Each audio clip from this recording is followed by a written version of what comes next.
Assalamualaikum warahmatullahi wabarakatuh. Salam sejahtera bagi kita semua. Salam kebajikan. Om Swastiastu, Namo Buddhaya. Jumpa lagi dengan Kong Teguh di program Kong Teguh. Kali ini saya akan menarasikan atau membicarakan mengenai satu peristiwa di bulan Januari yang barangkali tidak diperingati oleh banyak orang, kadang-kadang diingat oleh beberapa orang, padahal ini sebuah peristiwa penting, terutama bagi gerakan mahasiswa. Peristiwa itu bernama Malari, atau dikenal dengan kepanjangan Malapetaka 15 Januari. Peristiwanya terjadi pada tahun 1974. Informasi tentang peristiwa ini sangat mudah diakses, sangat mudah didapat di berbagai media online. Kalau ingin memperdalam, banyak buku yang telah menulis peristiwa ini. Namun kali ini saya akan bercerita sedikit singkat saja soal peristiwa Malari 15 Januari 1974. Banyak orang melihat peristiwa ini hanya pada insiden atau hanya pada peristiwanya. Sangat singkat dan hanya berlangsung satu hari. Padahal kalau kita sejenak mau melihat ke belakang, peristiwa ini sangat menarik. Apalagi kemudian kita mau menganalisis setelah peristiwa Malari, itu mungkin juga lebih bagus dan lebih asik untuk dinikmati sebagai pelajaran bagi kita dan bagi generasi masa depan.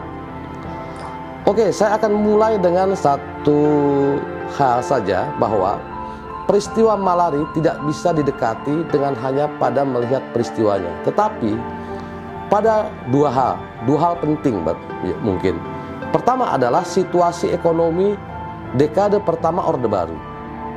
Yang kedua adalah situasi politik juga pada dekade pertama Orde Baru.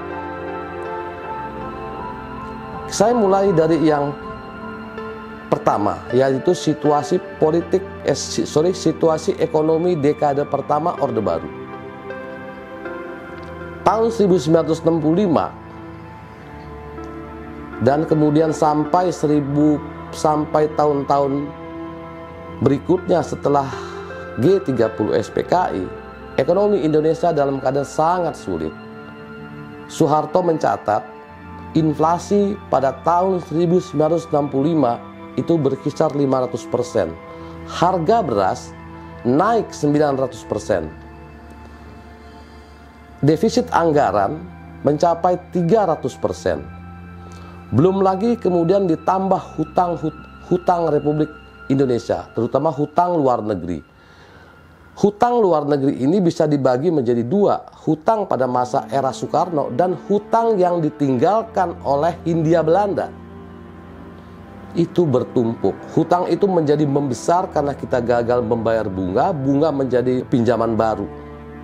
Situasi ini menurut Ramadan KH hanya bisa dipecahkan satu hal. Artinya solusi atas semua masalah ini adalah satu saja, yaitu mencari bantuan luar negeri, atau kasarnya mencari hutang baru dari luar negeri.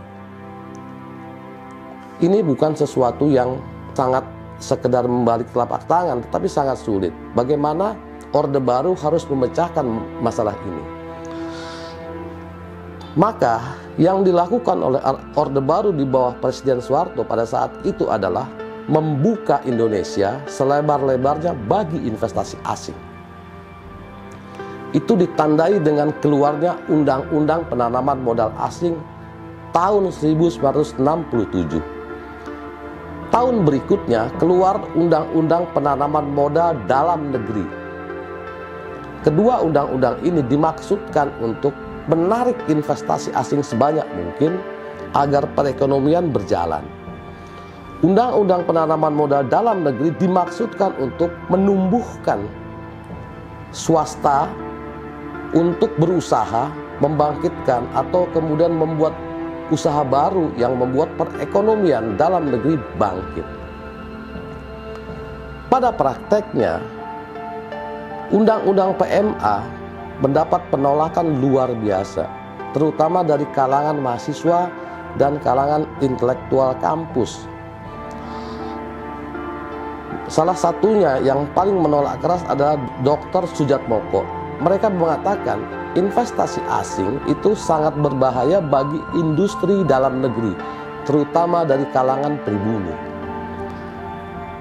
Nirdasari dalam sebuah bukunya mengatakan ada 3 hal yang membahayakan investasi asing. Pertama adalah terancamnya industri tekstil dalam negeri, juga industri-industri rumahan, industri-industri yang pada saat itu sebenarnya baru sedang tumbuh.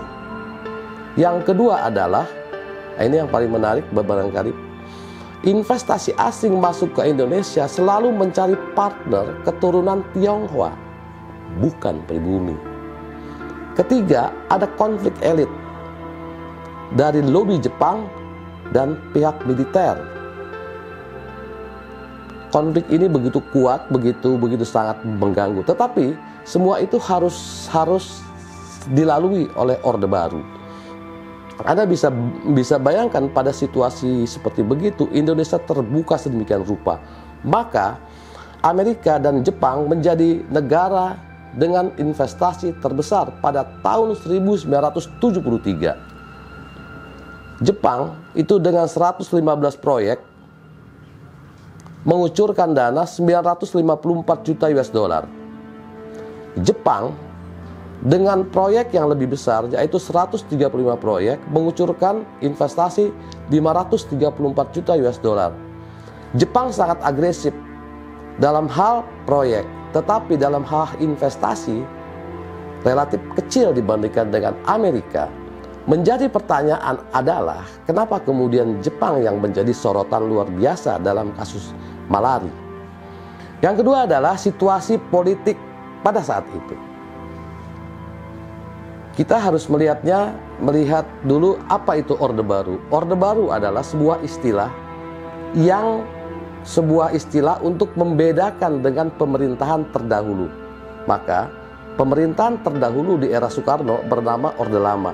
Orde Baru adalah sebuah tekad dari sekelompok orang yang berkuasa saat itu dipimpin oleh Presiden Soeharto untuk bekerja demi kepentingan rakyat berdasarkan Undang-Undang Pancasila, Undang-Undang Dasar 1945 dan Pancasila. Sebuah gagasan yang luhur. Pada prakteknya Soeharto pada saat itu memperkuat kekuasaan dengan memperkuat kekuasaan dengan orang-orang kepercayaan di sekelilingnya. Di sini terjadi beberapa hal menarik. 2 lembaga pemerintah non-departemen yaitu Kopkamtib, kepanjangan dari Komando Operasi Pengamanan, Penertiban dan Keamanan, dan Opsus atau Operasi Khusus dialihfungsikan. Kopkamtib didirikan tahun 1965 dengan tugas mengamankan dan menertibkan keadaan setelah atau pasca G30 SPKI. Namun dialihfungsikan sedemikian rupa menjadi sebuah lembaga yang memberedel pers, mengawasi media, lalu kemudian menangkap orang, menginterogasi dan segala macam dengan kewenangan luar biasa. Yang kedua adalah Opsus. Opsus itu sebenarnya peninggalan Orde Lama, dibentuk tahun 1963 untuk menjalin kontak rahasia selama konfrontasi dengan Malaysia. Lalu kemudian digunakan pada saat Papera Papua untuk mengamankan suara dukungan rakyat Papua agar berpihak kepada Indonesia. Berikutnya dialihfungsikan menjadi sebuah kelompok yang memata-matai partai. Setelah restrukturisasi, bahkan pada saat itu Opsus memainkan peran penting pada saat restrukturisasi partai. Dari sedemikian banyak partai menjadi tinggal 3 partai. Artinya dua lembaga pemerintahan non-departemen ini sebenarnya bertindak sebagai badan intelijen. Yang ketiga adalah Presiden Soeharto membentuk sebuah lembaga baru, lembaga pemerintah non departemen pula, namanya ASPRI atau Asisten Presiden. Kopkamtib diketuai atau Panglima Kopkamtib pada saat itu adalah Jenderal Sumitro. Sementara Opsus dan ASPRI diketuai oleh dua orang. Pertama Ali Murtopo dan Sujono Humardani. Sejak 1971 ini rivalitas di antara orang-orang Kopkamtib, Opsus dan ASPRI terjadi. Rivalitas itu mengerucut pada dua nama, Jenderal Sumitro dan Ali Murtopo. Jenderal Sumitro berdekat dengan Kepala Bakin Sutopo Juwono. Mereka membentuk klik. Ali Murtopo berdekat dengan Sujono Humardani dan Menhankam Maraden Panggabean. Padahal wakil Menhankam pada saat itu adalah Jenderal Sumitro. Rivalitas ini sedemikian kencang, kuat sekali, dan kemudian sudah menjadi rahasia umum di masyarakat, menjadi perbincangan di kalangan mahasiswa, di kalangan kelas menengah. Pada saat itu orang-orang yang membaca koran itu tahu semuanya. Tahun 1973 Presiden Soeharto mengumpulkan para jenderalnya. Dia pengen tahu apa sih yang membuat mereka saling sikut. Gitu. Kenapa kemudian Jenderal Sumitro dan Ali Murtopo menjadi begitu saling sikut dengan sangat kasar? Terlebih Jenderal Sumitro itu melakukan sesuatu yang sangat nggak disukai oleh Ali Murtopo saat itu, yaitu membebas tugaskan tentara yang mengamankan rumahnya. Itu yang membuat Ali Murtopo sangat jengkel pada saat itu, dan kemudian persaingan begitu meruncing. Dalam pertemuan itu Jenderal Sumitro menangis pada saat mengatakan, "Saya tidak sedang merongrong kekuasaan Presiden Soeharto." Tapi saya nggak tahu apakah kemudian Presiden Soeharto percaya dengan tangisan itu. Faktanya adalah Sumitro tetap tidak suka dengan manuver-manuver politik Ali Murtopo yang vulgar. Begitu berkuasanya ASPRI dan Opsus, sehingga kemudian dia membuat kebijakan yang bertentangan dengan kebijakan menteri-menteri di dalam kabinet pada saat itu. Ali Murtopo begitu berkuasa sehingga dia bisa mengintervensi apapun yang ada di dalam kabinet. Di sisi lain, Ali Murtopo nggak suka dengan Jenderal Sumitro yang pada saat itu populer di kalangan mahasiswa. Jenderal Sumitro mendatangi kampus-kampus, berbicara kepada mahasiswa sejak 1971 bahkan, dan dia kemudian mengatakan kepada mahasiswa, mendorong mahasiswa agar lebih kritis terhadap pemerintahan Orde Baru. Jadi kemudian bagaimana rivalitas itu begitu kuat, begitu hebat, dan saling tidak suka di antara keduanya. Dalam situasi seperti begini, sebuah gerakan mahasiswa itu sebenarnya sedang berkembang dengan satu tujuan, mengkritik kebijakan ekonomi Orde Baru. Itu terjadi kalau nggak salah kira-kira 1973, sekelompok mahasiswa mendatangi Kejaksaan Agung menyerahkan nama-nama pengusaha keturunan Tionghoa yang dianggap yang telah dikorupsi.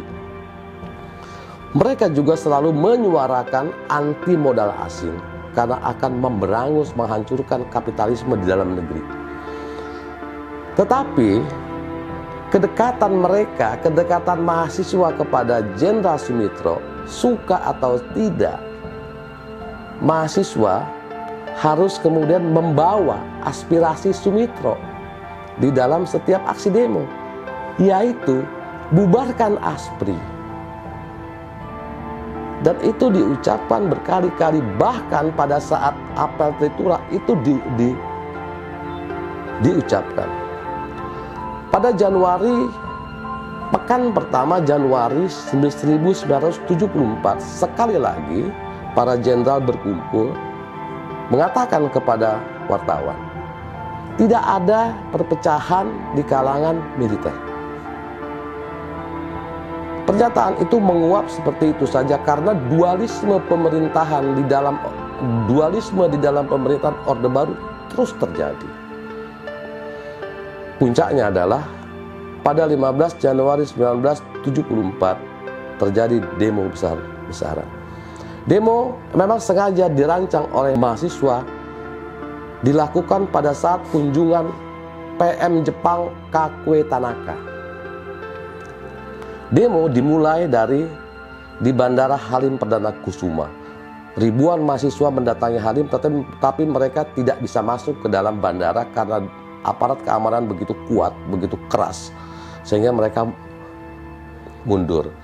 Di Salemba, di kampus UI Salemba telah berkumpul pula ribuan mahasiswa dari berbagai macam perguruan tinggi untuk berdemo di istana. Mereka bergerak dari Salemba menuju istana, tetapi itu sebelum mereka bergerak, mereka melakukan namanya apel Tripura. Di dalam apel Tripura ini kita harus tahu, kita mungkin bisa melihat bagaimana demo ini ditunggangi oleh kepentingan Jenderal Sumitro. Tripura itu adalah 3 tuntutan rakyat. Pertama adalah turunkan harga. Yang kedua adalah bubarkan asisten presiden. Ketiga, gantung para koruptor. Bubarkan asisten presiden adalah agenda Sumitro. Setelah apel itu berakhir, mahasiswa bergerak masuk ke jalan Sudirman, lalu Tamrin. Tiba-tiba Pasar Senen terbakar. Sebelum terbakar, bahkan lebih tepatnya dibakar, Pasar Senen dijarah habis-habisan. Di jalan-jalan, mobil-mobil Jepang dibakar atau dicemplungin ke kali atau sekedar ditebalikin, dirusak habis-habisan. Sehingga ada kesan bahwa demo mahasiswa itu adalah demo anti Jepang. Apalagi kemudian mahasiswa berusaha bergerak ke istana pada saat PM Kakue Tanaka dan Presiden Soeharto sedang berbicara. Kemudian pasukan keamanan menembak mahasiswa dengan tuduhan mahasiswa membuat kerusuhan. Dibantah oleh mahasiswa, kami tidak membuat kerusuhan atau kerusuhan tidak terjadi di tempat kami berdemo. Kami berada di sekitar jalan Tamrin dan Sudirman dan akan bergerak ke Universitas Trisakti. Sementara kerusuhan dan pembakaran, penjarahan terjadi di Senen. Tapi itulah pasukan keamanan nggak mau tahu. Dalam situasi seperti begini, Jenderal Sumitro dengan Kop Kamtibnya tidak bergerak lamban, bahkan seolah-olah memberi angin agar demo terus berlangsung. Hanya itu peristiwa Malari yang kita ketahui. Jumlah korban 11 orang, ada 690 toko terutama di Pasar Senen hancur. Ada kemudian beberapa ratus mobil terbakar dengan korban luka sekitar 138 orang. Pertanyaannya, apakah peristiwa Malari ini hanya dikenang seperti begitu saja? Ternyata tidak. 2 hari setelah Malari atau pada tanggal 17 Januari 1974 diadakanlah penangkapan. Hariman Siregar ketua Dewan Mahasiswa pada saat itu ditangkap.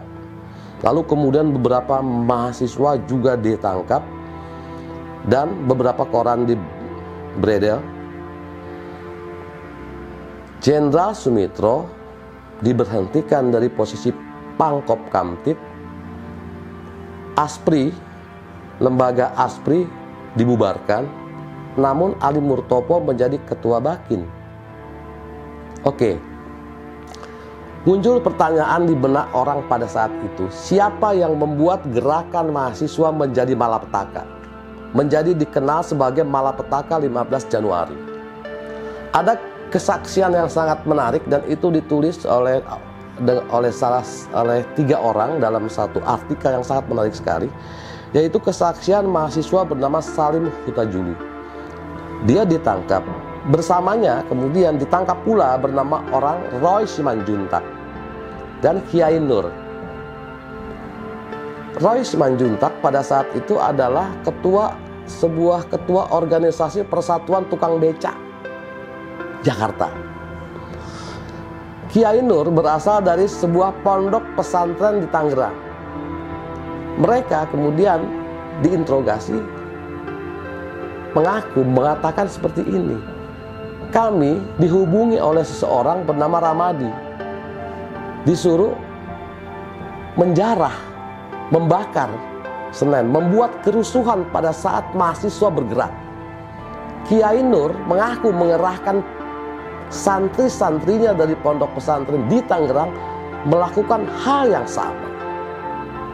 Pelacakan kemudian mengarah kepada Ramadi. Ramadi siapa? Ternyata dia adalah mantan kolonel bidang militer di Hankam, di Menteri Pertahanan Keamanan, dan sangat dekat dengan Ali Murtopo dan Sujono Humardani. Jadi dari situ kemudian mengalir banyak kisah, banyak cerita bagaimana Ali Murtopo dan antek-anteknya menebar para simpatisan DITI, gelandangan, preman dan segala macam untuk mengubah sebuah gerakan mahasiswa anti Jepang, anti modal asing menjadi malapetaka. Jadi singkatnya adalah Malari adalah sebuah gerakan mahasiswa yang diboncengi kepentingan Jenderal Sumitro dan diubah menjadi malapetaka oleh Ali Murtopo. Itulah Malari, sebuah gerakan mahasiswa yang sedemikian luhur, memperjuangkan hak-hak rakyat, memperjuangkan hati nurani rakyat, tetapi ketika dia diboncengi, dia menjadi malapetaka.